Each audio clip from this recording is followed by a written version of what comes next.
Madhava Kunja Bihari Jaya Gopi Jana Vallabha Girivaradhari Jaya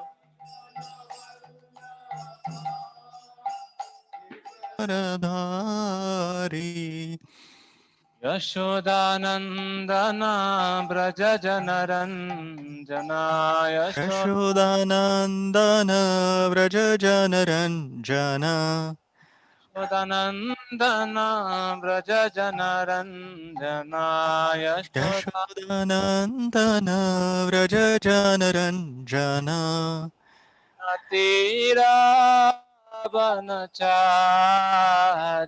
Yamuna Yamunati Tira Vanachari Natira Vanachari Yamuna Yamuna Tira Vanachari Jaya Radha Madhava Kunja Bihari Jai Radha Madhava Kunja Bihari Jaya Radha Madhava Kunja Bihari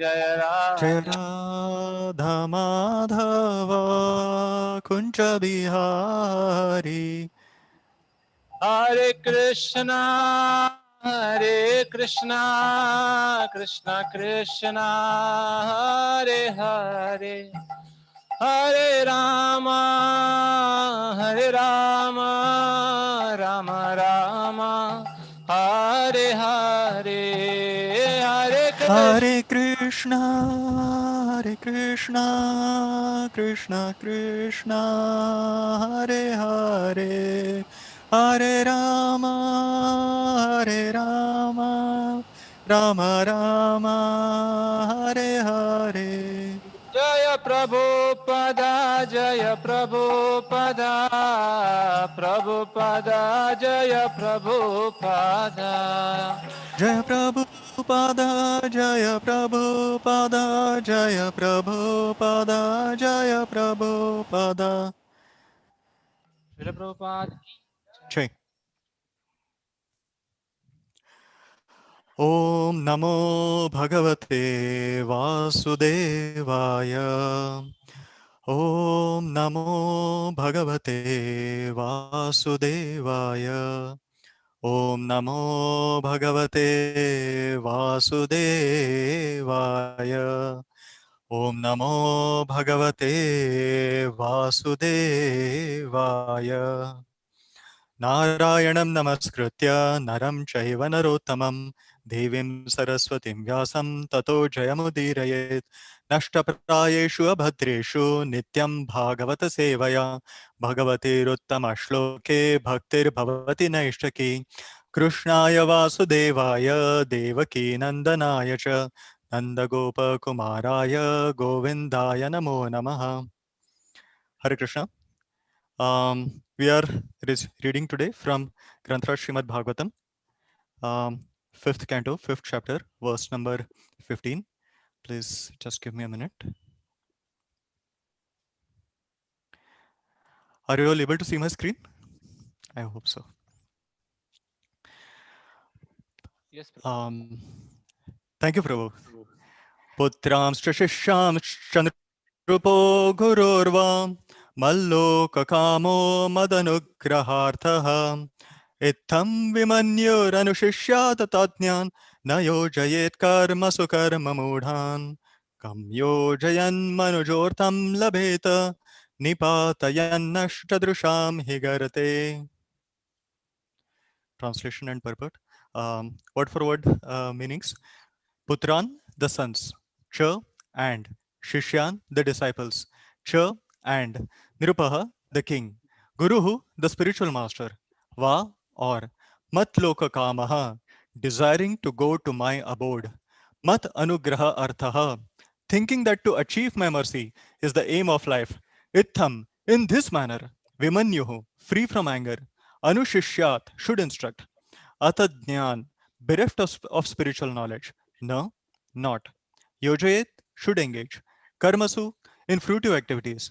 Karma Modhan simply engaged in pious or impious activities. Kam what? Yojayan engaging. Manujaha a man. Artham benefit. Labheta can achieve. Nipatayan causing to fall. Nashtadrusham one who is already bereft of his transcendental sight. He indeed. Garte in the whole. Translation and purport by His Divine Grace Srila A.C. Bhaktivedanta Swami Srila Prabhupada ki Jai. If one is serious about going back home, back to Godhead, he must consider the mercy of the Supreme Personality of Godhead, the summum bonum and chief aim of life. If he is a father instructing his sons, a spiritual master instructing his disciples, or a king instructing his citizens, he must instruct them as I have advised. Without being angry, he should continue giving instructions, even if his disciple, son, or citizen is sometimes unable to follow his order. Ignorant people who engage in pious and impious activities should be engaged in devotional service by all means. They should always avoid fruitive activity. If one puts into the bondage of karmic activity his disciple, son, or citizen who is bereft of transcendental vision, how will one profit? It is like leading a blind man to a dark well and causing him to fall in. Purport by Srila Prabhupada. It is stated in Bhagavad Gita, Nabuddhibhedam janayed adnyanam karma sanginam joshayed sarva karmani vidvan yukta samacharan. Let not the wise disrupt the minds of the ignorant who are attached to fruitive action. They should be encouraged not to refrain from work, but to work in the spirit of devotion.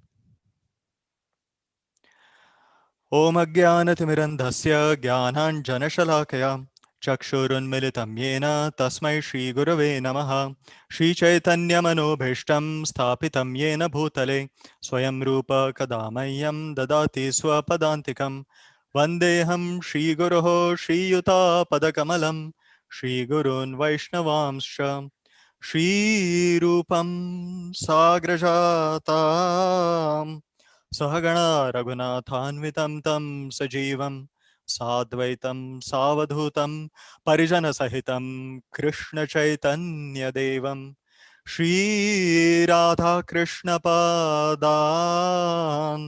सहगणा Lalita श्रीविशाखानितांश्च नमो विष्णुपादाय कृष्णपृष्ठाय भूतले श्रीमते भक्तिवेदांत स्वामी निति नामिने नमस्ते सारस्वते देवे गौरवाणी प्रचारिणे निर्विशेष शून्यवादी पाश्चात्य देशतारिणे नमो महावदन्याय कृष्ण प्रेम प्रदायते कृष्णाय कृष्ण चैतन्य नामने गौरतिशे नमः हे कृष्ण करुणा सिंधु दीनबंधु जगत्पते गोपेश गोपिका कांत राधा कांत नमोस्तुते तप्त कांचन गौरांगी राधे वृंदावनेश्वरी वृषभानुसुते देवी प्रणमामि हरिप्रिये वाञ्छाकल्पतरुभ्यश्च कृपा सिन्धुभ्येव च पतितानां पावनेभ्यो वैष्णवेभ्यो नमो नमः जय श्री कृष्ण चैतन्य प्रभु नित्यानंद श्री अद्वैत गदाधर शिवासादि गौर भक्त वृंदा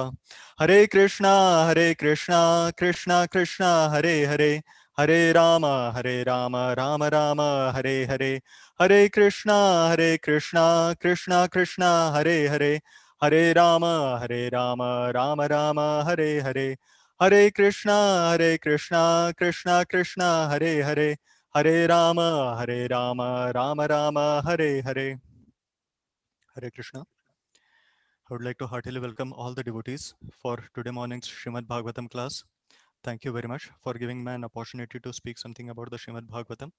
Before I speak, I would like to seek the blessings of all the devotees bowing down at their lotus feet to get their mercy so that I can speak something in Parampara and bring pleasure to their lordships and all the assembled Vaishnavas. Sincerely seek your blessings. Okay, so Rishabh Dev, he is instructing his 100 sons. And since we are all children of the Supreme Personality of Godhead, he is actually instructing all of us.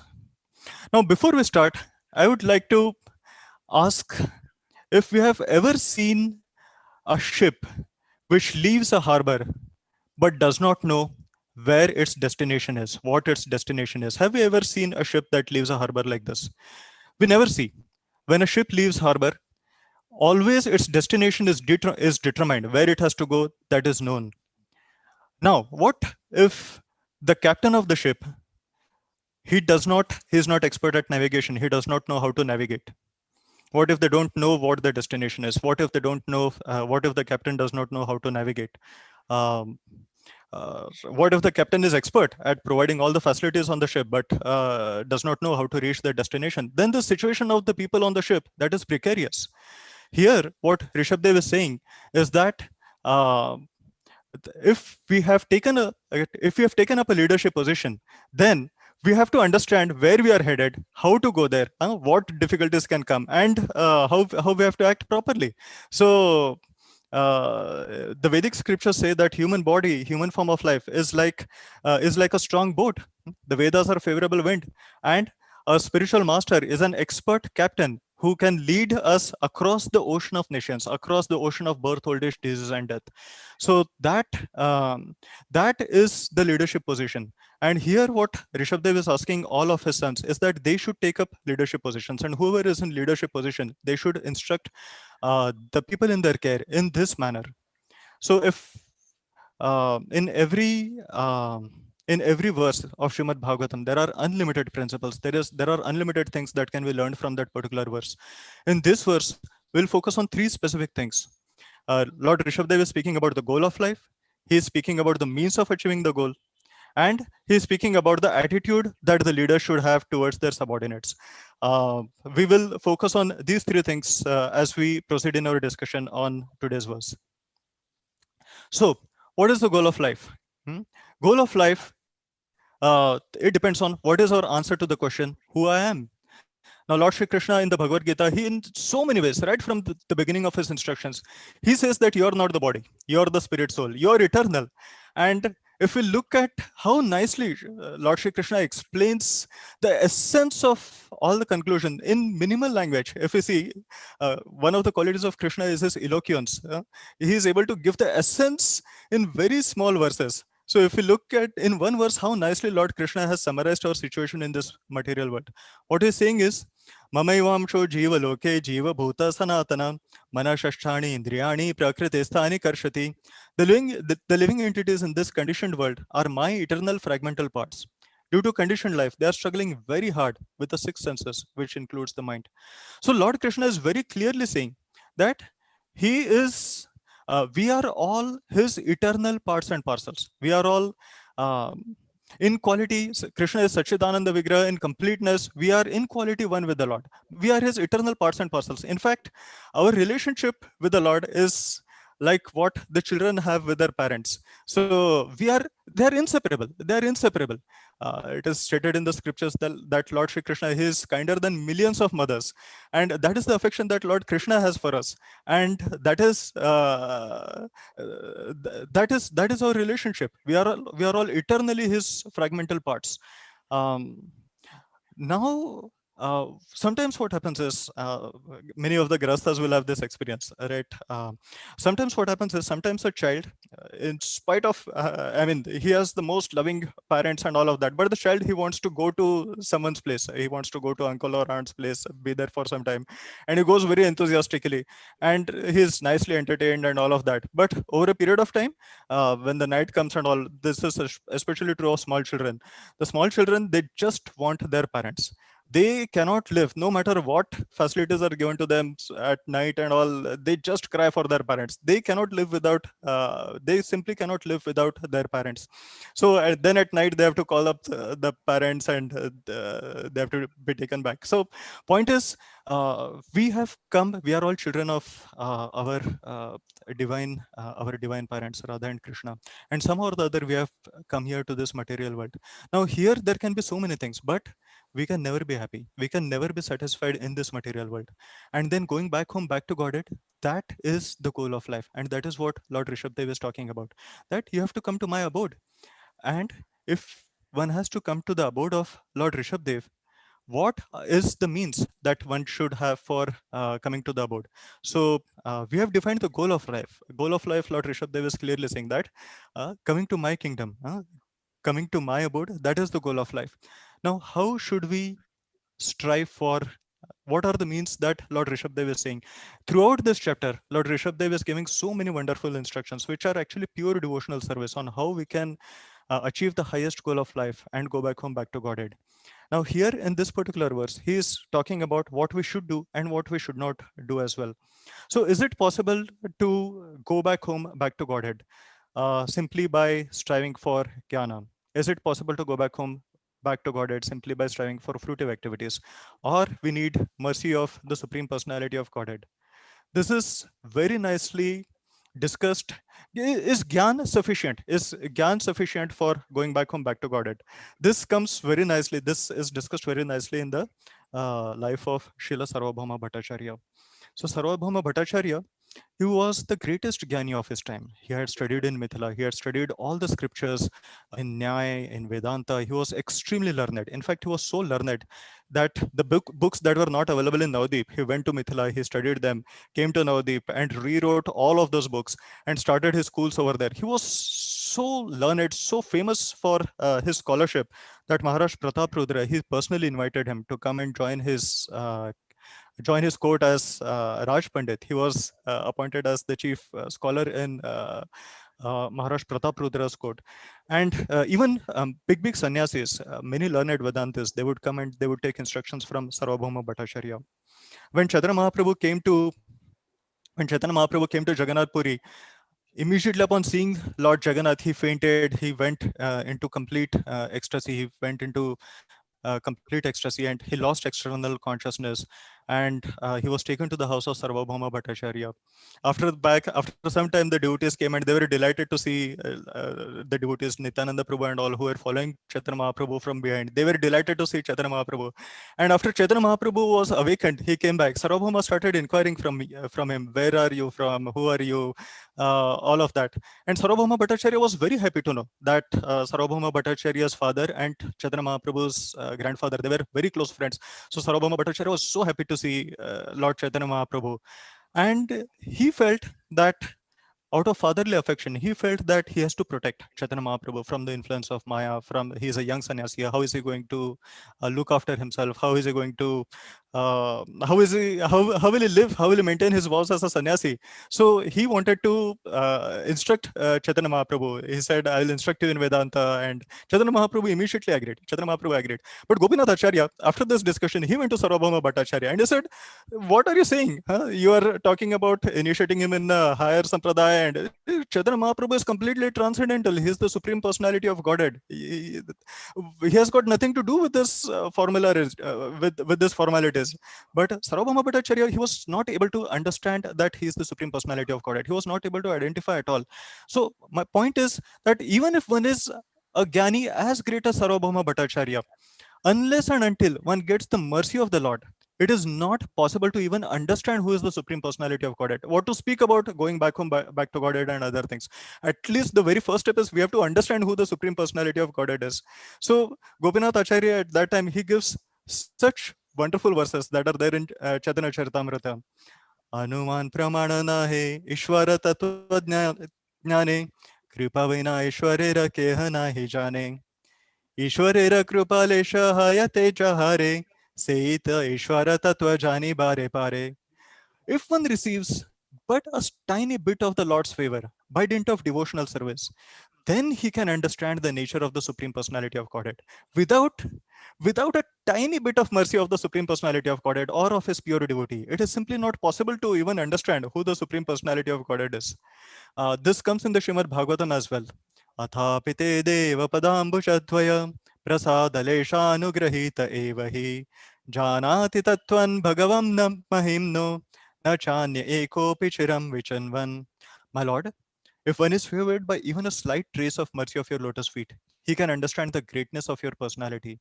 But those who speculate in order to understand the supreme personality of Godhead are unable to know you, even though they continue to study the Vedas for many years. We can clearly see that Gyan or speculation by itself is insufficient to take us back home, back to Godhead. Later on, when Sarvabhauma Bhattacharya and Chaitanya Mahaprabhu, he started instructing Chaitanya Mahaprabhu, and Chaitanya Mahaprabhu simply sat there for 7 days without speaking a word. And then when Sarvabhauma Bhattacharya inquired whether he is understanding, at that time Chaitanya Mahaprabhu said that I understand the Vedanta, but I'm not understanding your interpretation, your explanation of it. You are like covering the meaning of the Vedanta. And Sarvabhauma Bhattacharya then said, well, you explain the meaning. And as soon as he did that, Chaitanya Mahaprabhu explained about the Supreme Personality of Godhead, how he has varieties of energies, how he has forms, all of that. So immediately, just by being in the presence of Chaitanya Mahaprabhu, from hearing from him, by looking at his scholarship, the way he explained the Atmarama verse in 18 different ways, without touching upon how Sarvabhauma Bhattacharya had explained it, he could understand that he is the Supreme Personality of Godhead. So, and then Chaitanya Mahaprabhu gave him all mercy. He showed him his 400 Narayan form. He showed him his 600 form. So, and Sarvabhauma Bhattacharya, he was so completely transformed.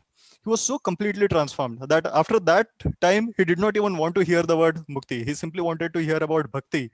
And he composed 100 verses in glorification of Chaitanya Mahaprabhu. So, such complete transformation was brought about.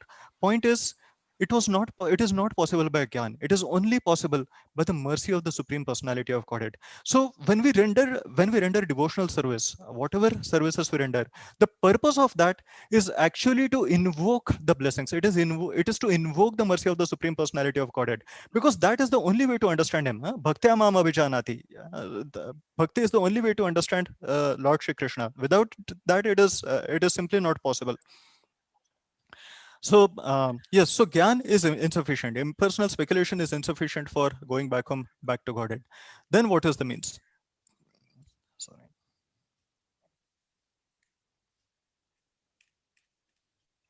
So is karma is here again Rishabdev is clearly calling out that people should not engage in fruitive activities also. In fact, this theme comes throughout the entirety of Srimad Bhagavatam, starting from the beginning of Bhagavatam.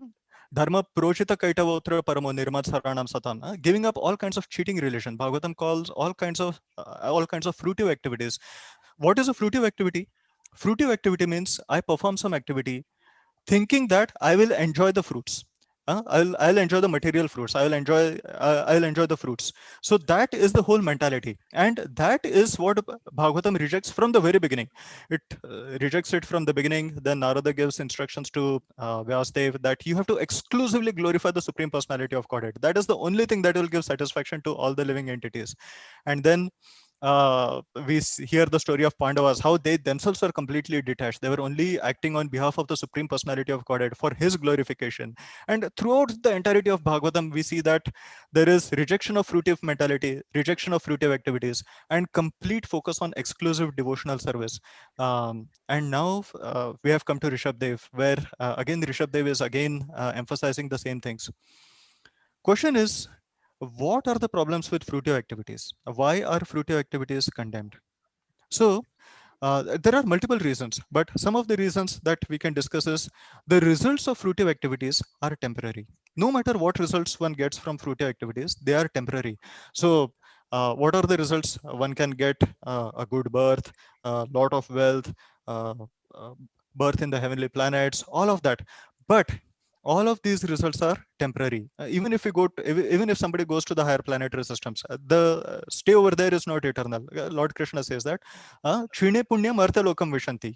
And one thing is, it is not possible to perform exclusively only pious activities. That is simply not possible in this world.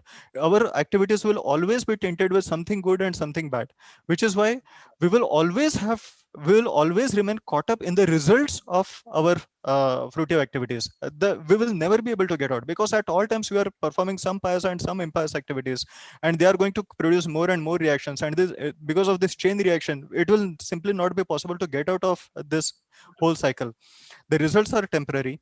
It is not. They don't lead to higher. Uh, they don't lead to freedom from the cycle of birth and death. And the results are in the realm of body and mind. They are completely. We have a gross body, we have subtle body. So whether somebody thinks that I am Indra, whether somebody thinks that I am some creature, whatever be the situation, it has nothing to do with the spirit soul. It is actually misidentification with that particular body. So whatever results a person gets, they are, whether one goes to the heavenly planets, whether one becomes an animal, whatever, those results are actually misidentification.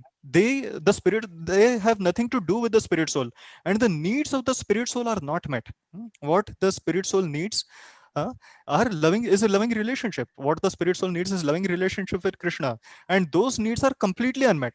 And because of that, there is no satisfaction. Even if somebody goes to heavenly planets, even if whatever a person thinks desirable, even if they get it, there is no satisfaction for the soul at all. And there is a bigger problem with it.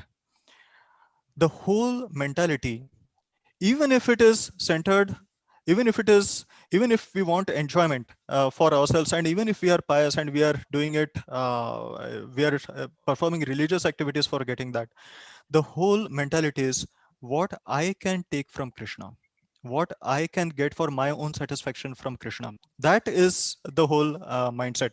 And that is a bigger problem. So if somebody has a desire to go to heavenly planets and enjoy all the opulences over there and all of that, the whole point is, what is the role of Krishna in that? Is the role of Krishna simply to maintain that heavenly planet for us? And that is a problem. That is not ideal situation, because we as part and parcel of Krishna, we are meant to serve Krishna, not to take service from Krishna. uh, so the exact opposite of this fruitive mentality, that is, everyone and everything should be geared so for my happiness, for my satisfaction, is what we learn from Chaitanya Mahaprabhu and his followers. We can see some examples where the Goswamis of Vrindavan, they took this to an extreme extent. Once Srila Sanatan Goswami, who was performing bhajan at Pavan Sarovar, and he was engaged in such intense bhajan. He was constantly engaged in chanting and meditation, and uh, uh, he was engaged in such intense seva of their lordships that he had completely no thinking for even eating prasadam and all of that. He had, in fact, he had not eaten for several days. And when he was in that situation, Lord Shri Krishna came in the form of a small cowherd boy, and he brought a pot of milk for Sanatan Goswami. And Sanatan Goswami, he thought, oh, this cowherd boy has brought milk for me, and he immediately inquired. This attractive boy has brought milk for me. He immediately inquired, who are you? And he said, I'm a cowherd boy. He said, I have brought milk for you. He said, how do you know that I'm hungry? So he said, there are so many cowherd boys going here and there. You're only engaged in bhajan. You're not eating. So that is why I've brought some milk for you. So Sanatan Goswami said, let me transfer this milk to another pot, and you can take this pot of yours. He said, no, no, no. I will come later to take this pot. So, and after saying that, the cowherd boy simply disappeared. And Sanatan Goswami realized that uh, it was Lord Shri Krishna.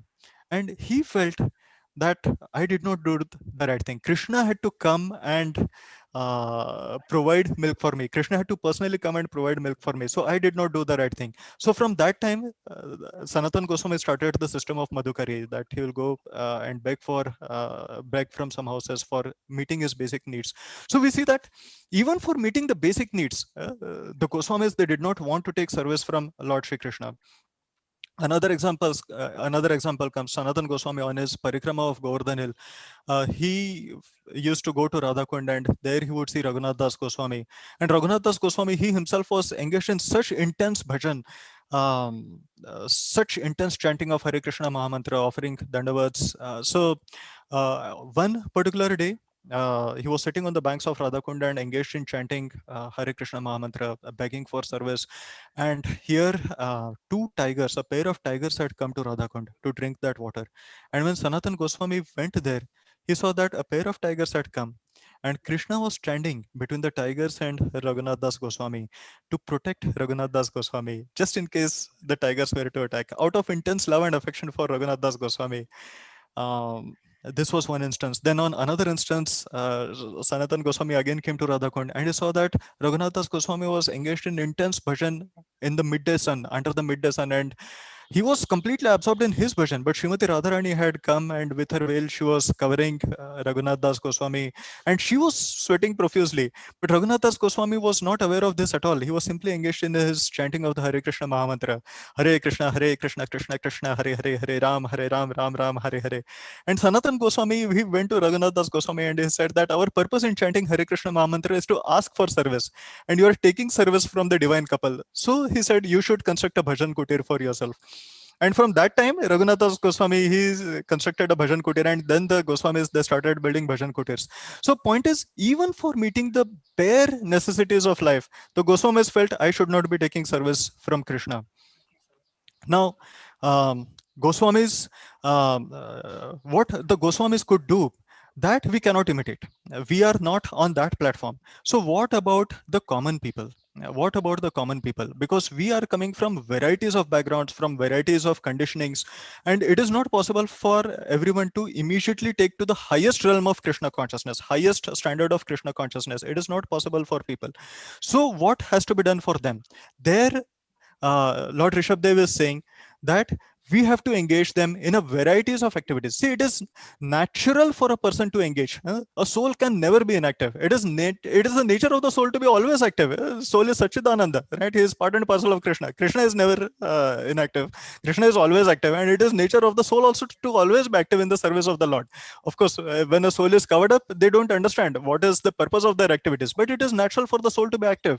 So an expert spiritual master or an expert leader, he finds ways how to engage the spirit souls, conditioned souls, so that completely avoiding the paths of fruitive activity, they can purify their senses, they can purify their consciousness, and go back home, back to Godhead. So here, Lord Rishwadev is saying whether one is a father, whether one is a guru, whether one is a king, it is the duty, it is their duty to always engage their dependents in such a way that they get purified and go back home, back to Godhead. And we see so many nice examples of this. One great example is the father of Srila Prabhupada, Gaur Mohan De. As soon as he saw, so he had, they had all the arrangements for worship of their lordships at their home. There was Radha Govind temple very close to their house, and every day Srila Prabhupada, as a small child, he would be taken to the Radha Govind temple, and as soon as he expressed a desire to worship deities, immediately his father arranged for a deity worship for his small child. As soon as he said that I want to perform Rath Yatra, immediately he made arrangements for performing Rath Yatra. And then not just the small family, but the entire community was so inspiringly engaged in this Rath Yatra celebration. Entire neighborhood, in fact, people were coming from long distance within the city and asking Gaur Mohan, hey, you did not invite us for Rath Yatra. And he said it is children's play, but actually it was serious. It was serious celebration of Rath Yatra. It was serious worship of Lord Jagannath. So right from the childhood, and here also we see, right, we have so many ways and means of for engaging the children. In fact, devotees are writing such nice books on how the children can be engaged, how parents can act in such a way so that the children become wonderful devotees of Lord Shri Krishna and go back home, back to Godhead. That is the primary responsibility of the parents. And Srila Prabhupada, when he went to the West, he saw that people had so many inclinations. One of the things that Rishabdev is talking about is the attitude of how a guru, king, or father should be towards his disciples.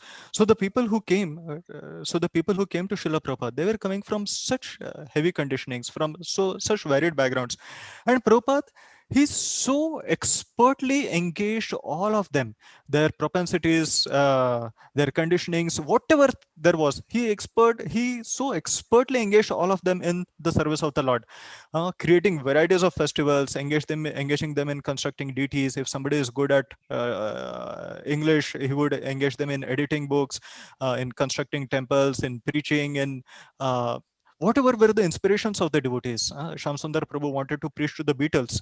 It was such a big thing. But Srila Prabhupada immediately said, yes, that's a wonderful idea. Go ahead and do it. So if somebody wants to go to Europe and open a temple over there, and Srila Prabhupada said, wonderful, go ahead and do it. Somebody wants to go from New York to San Francisco and open a temple there. Wonderful, go ahead and do it. So Prabhupada, he found so many ways to engage his disciples so that they can go back home, back to Godhead by carefully avoiding the pathways of fruitive activity as well as impersonal speculation. So what an expertise it is, and he is the ideal standard. He is the ideal standard. All of us, to our extent, we can see how best we can adopt those principles. The disciples who were very highly capable, Tamal Krishna Maharaj, Bhakti Tirtha Swami Maharaj, so Prabhupada could engage them in such big projects. There were so other devotees who may not be capable of doing so many things, right? There are so many nice ways. There are so many nice ways, and Srila Prabhupada, he loved all of them equally. So according to the propensities of the people, according to the propensities of the devotees, a spiritual master is able to engage them in such wonderful ways, and that is the principle. That is the principle. um, Initially, when a devotee is new in Krishna consciousness, it is not expected that they will be able to follow all the principles and all. So here, what Lord Rishabh Dev is saying is that be patient, continue to instruct them. Over a period of time, things will happen. That is what Srila Prabhupada, did. And in fact, we were hearing from His Holiness Bhakti Brihad Bhagavad Swami Maharaj. So he was saying that when we preach, what he was saying is, what does purity is the force mean? Purity is the force means that we should have the force to see the purity in others. Even if somebody is new, even if somebody is junior to us, even if they are our children, they have some capabilities. They have some things which even we don't have. So if we can focus on that, what is right, that what is good, and fan that spark, they can flourish so wonderfully. They can grow so wonderfully in Krishna consciousness. If uh, yes, even if you look at ourselves, right? I mean, somebody has cared for us. That is why we are continuing. That is, somebody has given us this love and affection. That is why we are continuing in devotional service. So that is what Rishabh Dev is saying over here. Now, what are the qualities of an ideal king? We saw about parents, we saw about spiritual master, and how is it that a king can engage his subjects? So this example comes in the Brihad Bhagavatamrita of Srila Sanatan Goswami, when Narada Muni is looking for who is the greatest recipient of the mercy of the Lord. So what is the proof that somebody has received the mercy of the Lord? They will be engaged enthusiastically in the Lord's devotional service. That itself is the proof that somebody has received the mercy of the Lord. So Narada Muni, he starts with a very exalted Brahmana in the city of Prayag, who is holding such a wonderful festival. He has invited so many other Brahmanas, saints, sages. They're worshipping the Lord so nicely. Distribution of prasadam is there. Nice kirtans are there. And he says, "You have received such wonderful mercy of the Lord." And that Brahmana says, "What am I? How much service am I able to render?" But look at this king in Dravida Desh. He is able to engage his entire kingdom in the service of the Lord. So Narada Muni goes to that particular kingdom and he sees what all the king is doing. So first thing is that the king is an exemplary devotee himself. It is not that he is simply engaging others. He himself is an exemplary devotee. Hmm? The king is completely engaged in the Lord's service, just like Maharaj Ambarish, Savai Mana Krishna Padara Vindayo. He is himself completely, he has engaged all of his senses in cleaning the temple of the Lord, in hearing, chanting, singing with musical instruments, dancing. So the king is setting an example himself. The palace of the king is itself a temple, and the king pretty much every day he is holding grand festivals, so that entire population can be enthused in varieties of ways for in devotional service. Other things that a king can do is profuse prasadam distribution. It is mentioned in Brihad Bhagavatamrita that people would come from neighboring kingdoms just to accept prasad, and the king would make arrangements for hearing messages from the sages. So that is again something that the government or the king should do. Give facilities so that the pure devotees have the right platform, so that people can hear. The pure devotees are able to spread the message of the Supreme Personality of Godhead, and common people are able to hear Bhagavad Katha. So this is the duty of an ideal king, and we see this duties of an ideal king in the life of one wonderful Vaishnava in our Sampradaya. He is King Bir Hambir, who was the king of Vana Vishnupur. So um, Srila Jiva Goswami, he had three of most exalted devotees who had come to him for taking instructions. So who are they? Narottam Das Thakur, Srinivas Acharya, and Shamananda Pandit, Shamananda Prabhu. So these three people they were all disciples of different gurus, and together they were taking instructions from Srila Jiva Goswami. Srila Jiva Goswami was their primary Shiksha Guru, and all of them, we know, they are such wonderful, exemplary devotees in their own way. So they got very nicely trained from Srila Jiva Goswami. Many years before their training, when Mother Janva had visited Vrindavan, she knew that Srila Rupa Goswami, Sanatan Goswami, they had written Jiva Goswami, they have written such wonderful devotional literature. And in Bengal, the number of devotees were growing, but these books were not available for the devotees in Bengal. So Jiva Goswami knew that this was the desire, that this book should go to Bengal and they should be spread. So this first transcendental book distribution party, it was created by Srila Jiva Goswami. He had his finest disciples, Narottam Das Thakur, Srinivas Acharya, and Shamananda Prabhu. As the leaders of this party, Srinivas Acharya was the senior most devotee. He was the leader of this party. He engaged a rich disciple of his from Mathura to create a very strongly built cart, a large cart, bullock cart. The disciple also gave 4 strong oxen and 2 cartmen, and also 10 guards to guard. To guard the books, to guard the traveling sankirtan party. So this was the arrangement, and Jiva Goswami, even he had obtained letters from the king of Jaipur and all, so that devotees simply don't have any problems in their journey. And they left from Vrindavan. In fact, it is mentioned that Jiva Goswami personally accompanied them until Agra, because out of intense affection for these devotees. um, so um, the party, it went from place to place, and it took them several months through the area of Chota Nagpur, Jharkhand, all of these provinces they came, and finally they came to Bengal, to the area of Gouda, and that is they at this time they were feeling confident that they are nearing the success of their mission. But what they did not know was that from a long distance ago, the kingdom of Bengal at that time, it was ruled over by a king called King Bir Hambir. Hmm? Veer Hum Veer, a very powerful king. But this king, in addition to his army and all, he was also maintaining a group of dacoits who would loot the people and who would loot the neighboring kingdoms and all, and that was their activity. So the king had received news that from an astrologer, that the greatest treasure in the entire universe is going to pass this way, and he had not spared any efforts in preparing to capture this. He very much wanted to capture this greatest treasure. So he had a party of 200 dacoits who were closely observing the movements of this traveling party from a long distance, and they were just waiting for them to enter into the kingdom of Vanavishnupur. And one day, in the village of Gopalpur, they were completely tired from the entire day's travel, and they were resting along the banks of a beautiful lake. But next day, when they woke up, they saw that their entire chest, their entire box of books, it was personally packed by Jiva Goswami using a wax coated cloth and in a strong wooden chest. It had completely disappeared. And the lamentation of these devotees, it just did not know any bounds, because these were the personal handwritten books by Srila Rupa Goswami, Srila Sanatan Goswami.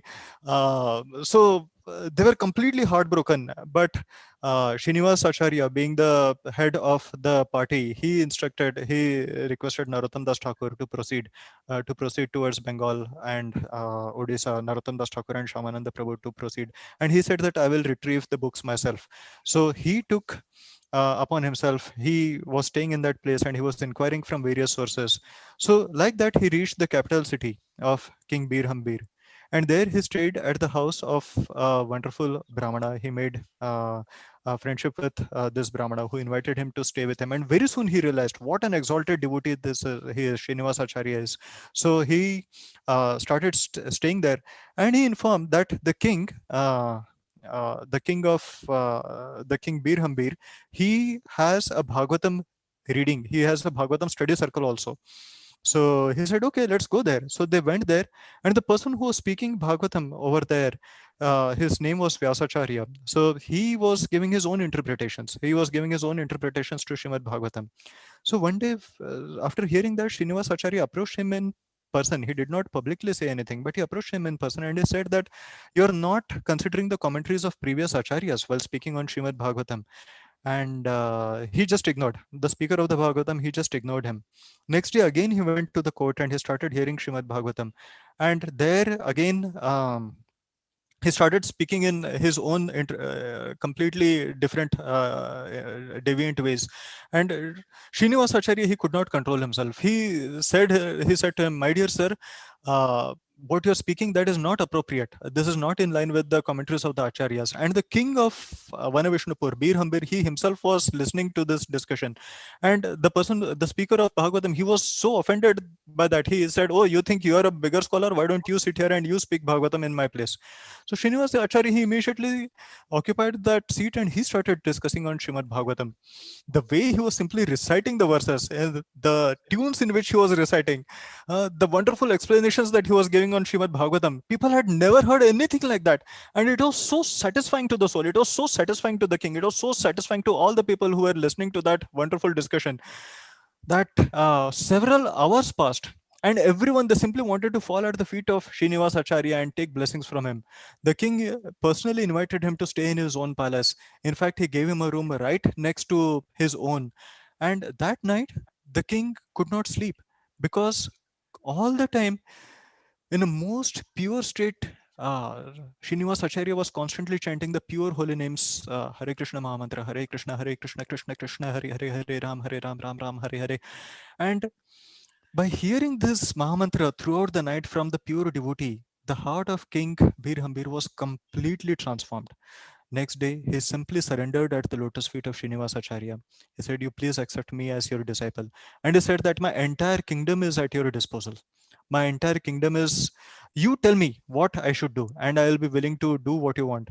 And then Srinivas Acharya said that actually we were carrying a box of books to Bengal, and that box of books got stolen. Can you please help me retrieve it? He was so enlivened. He said, help you retrieve it? I am the one who has stolen that box of books from you, and I will be so happy to, share that with you.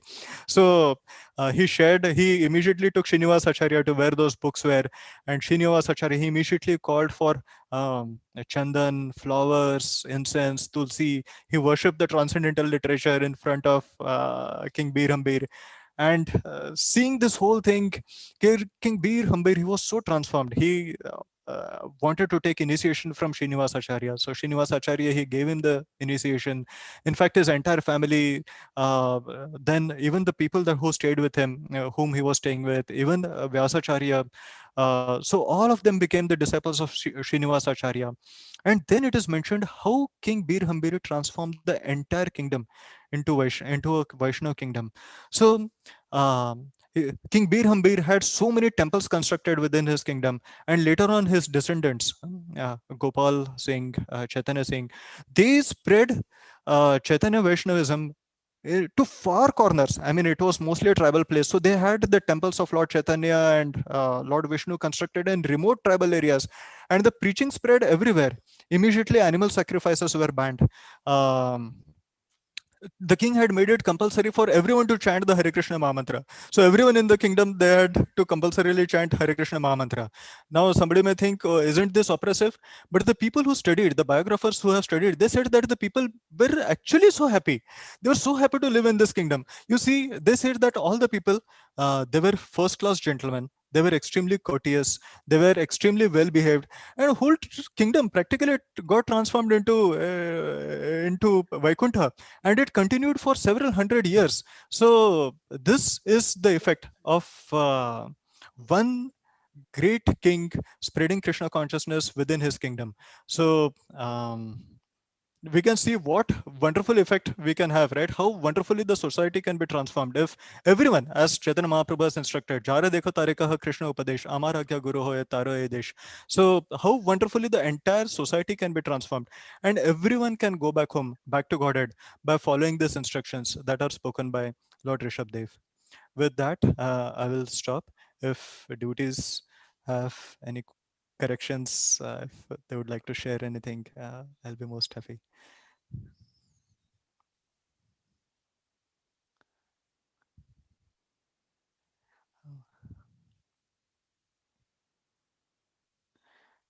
Should we stop here, Prabhu?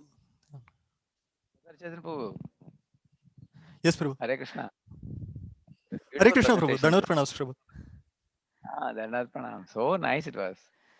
Actually, we transported to another platform. Hearing you in all these beautiful acharyas pastimes was so nice. I am hearing the first class from you. Now I understand why your son is so intelligent. Very wonderful, beautiful class. Thank you. Thank you so much, Prabhu. Thank you so much, Prabhu. Thank you. Avatari Chaitanya Prabhu ki. Thank you for your Shri blessings, Prabhu. Prabhupada. Srimad Bhagavatam ki. Srila Prabhupada ki jai. His Grace Radheshyam Prabhu ki jai.